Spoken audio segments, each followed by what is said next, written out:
Good morning, everybody. It is the 8th of June. Happy Monday. I watched that video that's been censored from YouTube, the one that's produced by Michael Moore and is created by two of his friends from Flint, Michigan, who you may recognize from his previous videos, but they detail really the corrupt capitalist system that continues to provide, or say they provide, solutions for the climate change, for tools and ways to stop climate change that humans can continue in the same way of life. We can solar panel and windmill our way out of this. That is the good-natured thinking for many people, including myself, of, oh, well, if we have these green solutions, why are we still using fossil fuels? What this documentary details is that even though this solar festival or the Gigafactory by Tesla, all these claims by organizations saying that they're going to be solar powered only, or green energy or renewable energy only, they're still attached to the grid. They still have a fossil fuel burning power plant backing up those systems. And cycling up or down the backup power plant causes more fossil fuels to be burned rather than just letting the plant stay the same. So the load capacity needed to replace all of the current fossil fuels that we burn is impossible with the current technology we have with solar panels and windmills. They don't generate the amount of energy needed. They don't replace what we're already using. So what the film proposes is that we can't just trade one source of energy for another, which is what is happening within the entire green movement. Is you're seeing plants that used to be coal shut down and be converted into natural gas burning or biomass. And when I say biomass, that means trees, burning trees. And then they say, well, yeah, trees are a renewable resource. Sure, but it takes 50 to 100 years to renew one tree. In some cases, 25 to 50 years, depending on the type of tree. So this documentary started to break down and cut through the BS that so many of us have subscribed to, that want to see a better planet, that want to be part of the solution, that want to see technology and entrepreneurs and innovation create solutions that are going to help us get out of this mess. Well, I don't think that's going to happen. I don't know. I don't think there's going to be some sort of technological invention that's going to happen that's going to clean all the oceans. It has to do with consumption. That's the conversation that we have to have. There needs to be a real conversation on restricting procreation. That's a scary thought. Remember growing up, if you're a millennial, you heard about the one-child law in China. In part of you would think, wow, that sounds so dystopic. That sounds so crazy. Now, that's probably the best advice any country could give their citizens. I'm not planning to have children because this planet can't handle it. I've come to grips with that realization a couple of years ago, but that was part of the big reasoning why, is this planet doesn't need more humans. It doesn't. It needs less of them. Or we have got to change the way we do things because our consumption is what's killing the planet. I tried Beyond Meat yesterday. This pack is brown. It's made from pea and legume protein. But you cook it like you would cook, taco meat. So I cooked it, and the smell was not pleasant. It wasn't putrid. It just was off. It was a different smell. Made some rice and some corn, cooked it all up together. And when I combined them, I was digging in, but all you could really taste was pea, P-E-A, green pea. But it was weird because it was brown. So my body's like, what are we doing?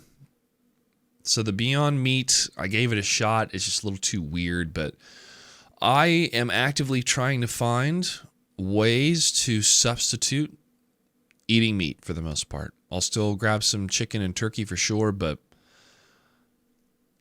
the environment cries out for us to stop our meat production.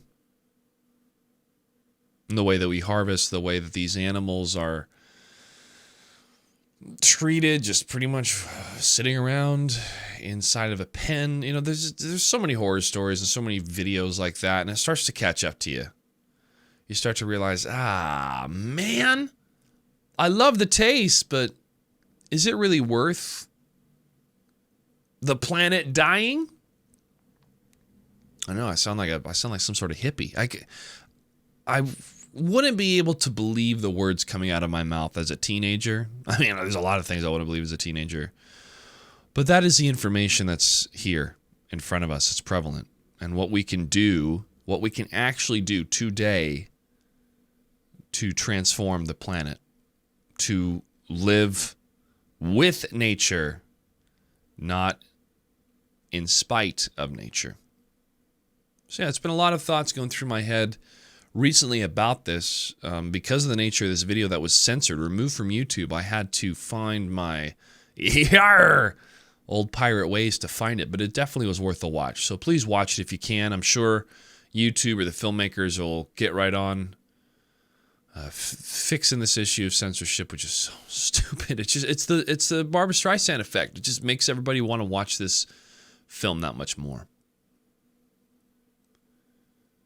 But because of the lifestyles we're currently living right now, staying indoors, and I know a lot of us went out to protest, but the COVID-19 cases are on the rise now because people were outside.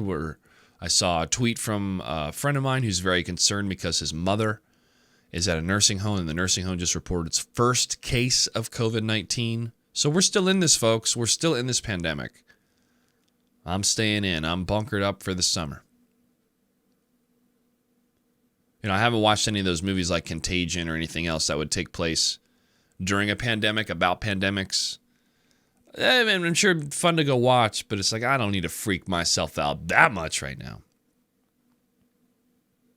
Seen a lot of great conversations online around Black Lives Matter, but in particular, I've really enjoyed a lot of experts reaching out to the community saying, hey, I'll review your portfolio for free. Let me offer something to the community. So that's been really great to see a lot of talented individuals offer guidance and being a coach. Everybody needs a coach. I need a coach. I definitely need a coach. I need to take improv classes. I gotta do some more stand-up comedy. I gotta exercise those muscles of being a good host, of having my timings and improv and wit about me. So when things finally actually open up, whenever that is, a year from now, whenever, but that's something I definitely want to do, is get a coach and do some stand-up comedy and be coached by it. So it's always good to have a coach. It's good to have a coach in fighting games. It's good to have a coach watching how you're playing in Mortal Kombat. That's why you'll see people pop up to the stage during these live events and give some advice to the player. Speaking of live events, I know we all miss them. Combo Breaker would have happened about 2 weeks ago now. And then we'd be getting ready for, E3, probably in a week, or this upcoming week. And then after that? Evo, CEO. Yeah, so things are weird. I know it's a real big understatement, but we're already in June, and it feels like a part of me is still stuck in March. This lost quarter so far, this lost summer we're going to have.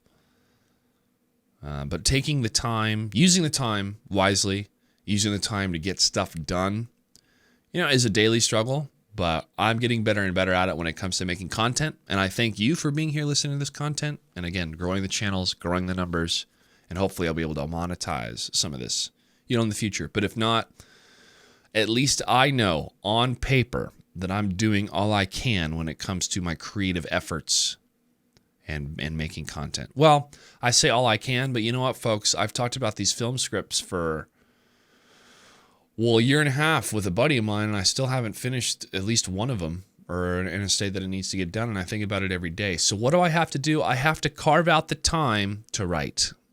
I have to put it in the calendar. I have to sit down and actually do it. And I look forward to doing it on my laptop next to a roaring little campfire that I'll have in the backyard. Probably tonight, if it doesn't rain. No, but today is working on the yard, and I got to harvest some more cherries. Cherries are getting deep red. I have a little Ziploc bag. I got a couple of them in so far, but we'll get some more. We'll freeze some and get some freezer bags from some people that I'll save. So when I hopefully see them, when I get them some cherries. But yeah, it's time to harvest a little bit. So staying busy, staying active.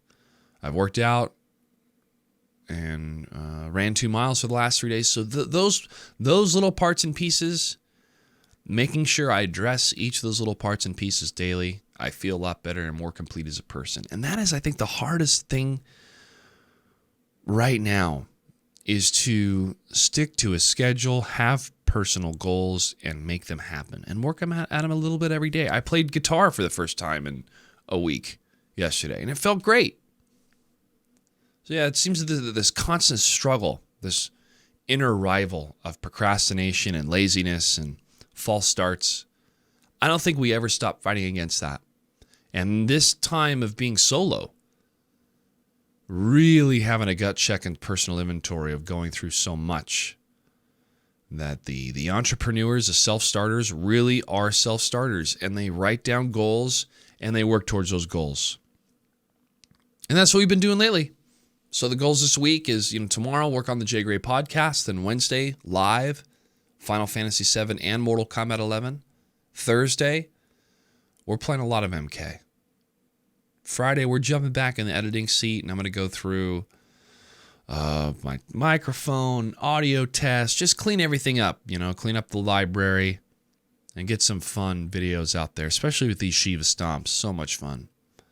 I'm keeping track of what's happening in the news every day, but I'm engaged, I would say, less on Twitter when it comes to politics at the moment, because I just don't feel like, don't feel like having the anxiety of throwing something out there in a tweet and then being insulted nonstop. But I'd like to part this week's episode with this.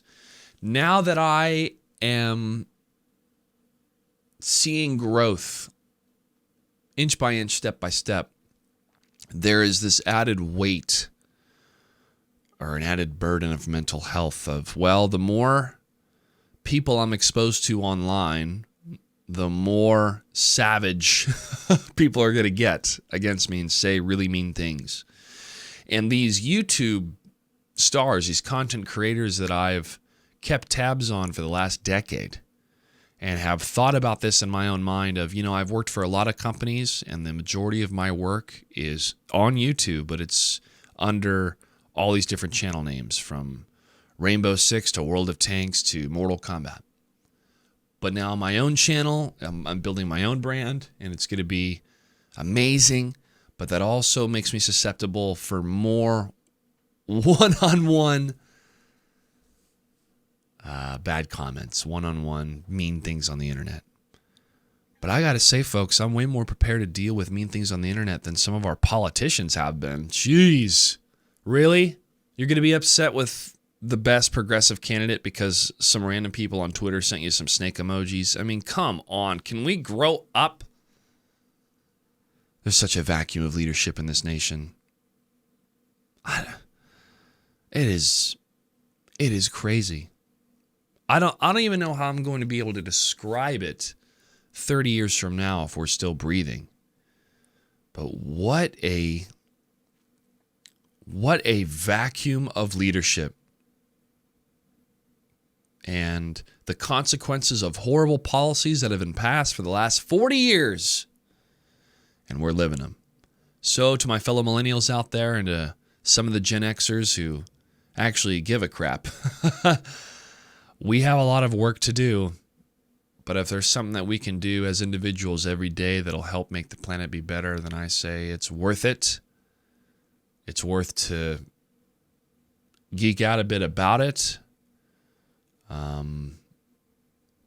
But I have to do it in a way that's not virtue signaling. I have to do it in a way that brings peace to me and to the planet, not more Twitter likes or retweets. And that's another thought that's been going through my mind. What am I going to do? Send a tweet? I got to do something more than send a tweet to help the world around me. Folks, thanks again for tuning in. Hit that like button, subscribe.